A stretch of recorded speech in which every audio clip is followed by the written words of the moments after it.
នមិនអាចរស់ដោយគ្មានស្មារតីនឹងកូនទេត្រឡប់មកវិញមកសំណប់ចិត្តអើយ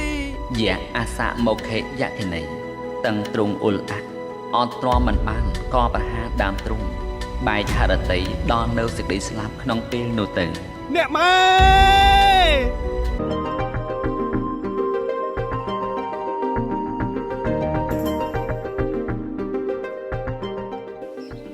ក្នុងលែនគុហា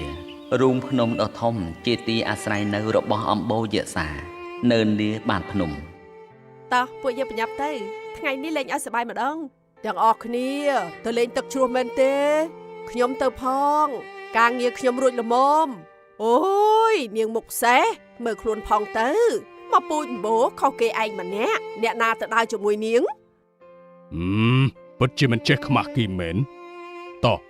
យើងចេញទៅកុំនៅរំខានជាមួយនាងអីកុំខ្វល់សម្ដីពួកគេអីបើចង់ទៅលេងទឹកចាំលើកក្រោយចោះទៅលេងជាមួយខ្ញុំបបកម្មដែលបណ្ដាលឲ្យអាសៈមកខេយៈគិនី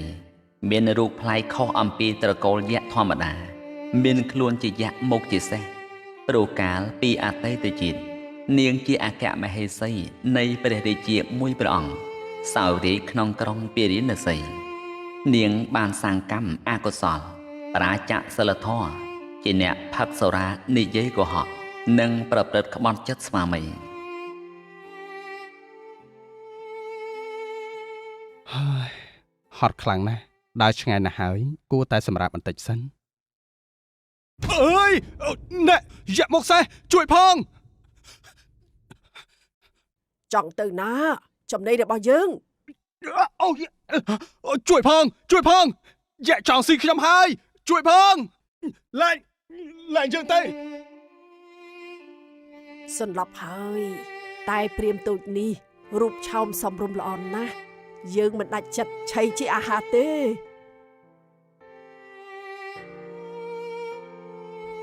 ហឺ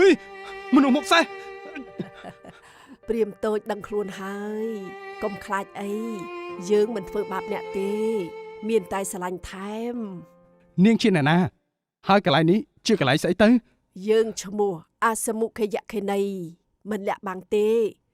យើងជាអម្បូរយក្សានៅដែនដីនេះហើយទីនេះជាក្រែដេករបស់យើងព្រាមតូចក៏មានចិត្តប្រកាន់នឹងរូបរាងយើងអីហើយនៅទីនេះយើងរួមរស់ជាគូនឹងគ្នាអត់ទេ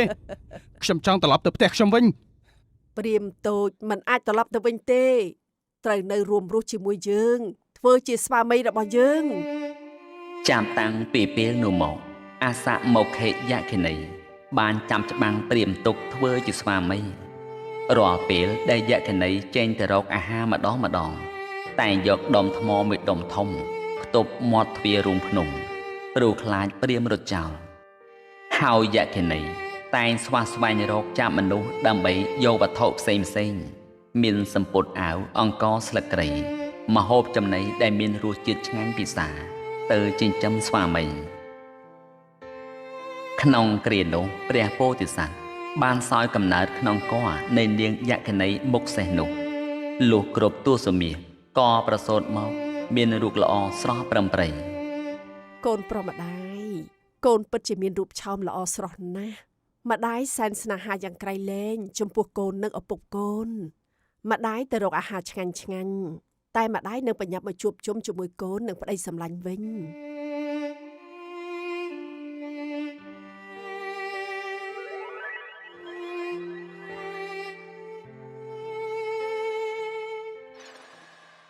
លោកពុកកូនមានចម្ងល់យូរហើយតែមិនដែលហ៊ានសួរហេតុអីបានជាអ្នកម៉ែមានមុខដូចសេះអញ្ចឹងកូនធំហើយពុកមិនលាក់បាំងទៀតទេព្រោះម្ដាយកូនជាយក្ខិនីឯពុកនិងកូនជាមនុស្សសាពុករស់នៅទីនេះគឺម្ដាយកូនបង្ខំមកខាំងពុកបែកពីវងត្រកូលឃ្លាតពុកនិងម៉ែរហូតមកមិនដឹងថាលោកសុខទុក្ខយ៉ាងម៉េចពុកនឹករលឹកណាស់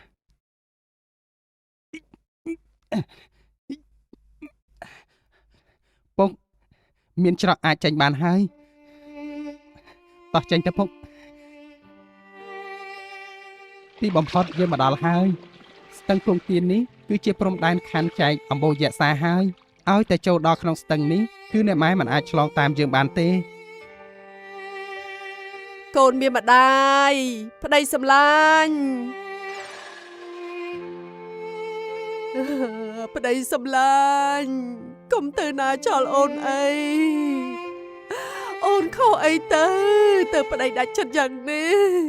កូនប្រុសសម្លាញ់ម្ដាយ អ្នកម៉ែកុំទួញសោកអីកូននាំលោកពុកទៅឋានមនុស្សវិញហើយត្បិតពុកមានការនឹករលឹកដល់វងត្រកូលនឹកពុកនឹកម៉ែដែលបែកជាច្រើនឆ្នាំណាស់អូនមិនអាចរស់ដោយគ្មានស្មារតីនឹងកូនទេត្រឡប់មកវិញមកសំណប់ចិត្តអើយទីនេះទៅជាផ្ទះរបស់ពួកយើងចូលនាងត្រឡប់ទៅវិញចុះសូមដោះលែងយើងនិងកូនទៅយក្ខិនីទួញយំសោកដោយអាការៈផ្សេងដោយសេចក្តីអាល័យចំពោះប្តីនិងកូន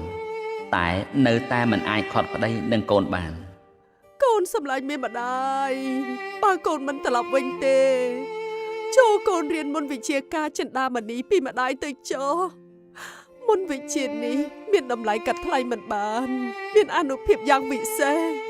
បើទុកជាមានចៅលួចនាំយកនៅទ្រព្យសម្បត្តិទៅលាក់ទុកអស់កាល12ឆ្នាំក៏អាចតាមដានជើងចាប់ចោលនោះមកវិញបានភ្លាមតាមបំណងអ្នកម្ដាយចុះកូនយល់នឹងចងចាំហើយសូមលោកម្ដាយត្រឡប់ទៅវិញចុះកូនថ្វាយបង្គំលាហើយយៈអាសៈមុខេយក្ខិនី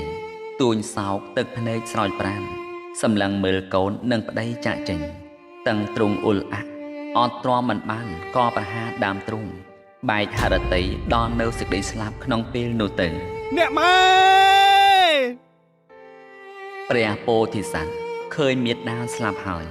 ក៏នាំបិតាចាត់ចែងធ្វើជើងថ្កបូជាសពលុះបូជាហើយបានបេះផ្ការុក្ខជាតិផ្សេងយកបូជាធាតុរួចថ្វាយបង្គំលីនាំបិតាទៅកាន់ក្រុងពារាណសីទៅសេចក្តីសោកសៅទុកទោមនស្សការពីសេចក្តីស្រឡាញ់ជាប់ជំពាក់បាបកម្មពាវរាទាំងឡាយនឹងរត់មករកម្ចាស់វាវិញមិនខាន